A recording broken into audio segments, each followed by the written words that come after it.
పుట్టింది అచ్చంపేట్ల, పెరిగింది వనపర్తిలా, గెలిచింది కొడంగల్లా. ఈ పాలమూరు రుణం తీర్చుకోనికనే తెలంగాణ ముఖ్యమంత్రినైనా మా నారాయణపేట కొడంగల్ మత్తల్ ప్రాజెక్టు ప్రారంభిస్తే కేసులేసి అడ్డుకోవాలనే ప్రయత్నం చేస్తున్నాం. ఎస్ఎల్బీసీని పడావు పెట్టే పని చేయాలంటే అడ్డం వచ్చి పండుకుంటున్నావు. ఇవాళ మా పాలమూరును పడావు పెట్టిందే నువ్వు చంద్రశేఖర్ రావు. నిన్ను నమ్మినందుకు మమ్మల్ని నట్టేట ముంచినవు. ఒక పాలమూరు రైతు బిడ్డ నల్లమల్ల ప్రాంతం నుంచి తెలంగాణకు ముఖ్యమంత్రి అయితే చూసి ఓర్వలేరా? మీరు మీ కొడుకులు మీ మనవళ్ళు మీరు ఏలనిక్క పుడితే మేమేమో ఇవాళ పిచ్చమెత్తుకోవడానికి పుట్టినమా అని నేను అడుగుతున్నా. మీలాగా మేము చదువుకోలేదా? మీలాగా మాకు తెలివితేటలు లేవా? మీలాగా మేము పరిపాలన చేయలేమా? మా పాలమూరులకు శక్తి లేదా?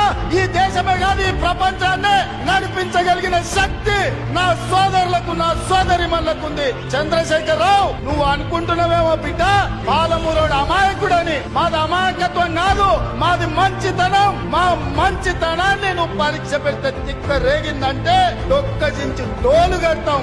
మా సోదరుల సంగతి, మా జిల్లా సంగతి ఇంకా నువ్వు మొత్తం చూడలే.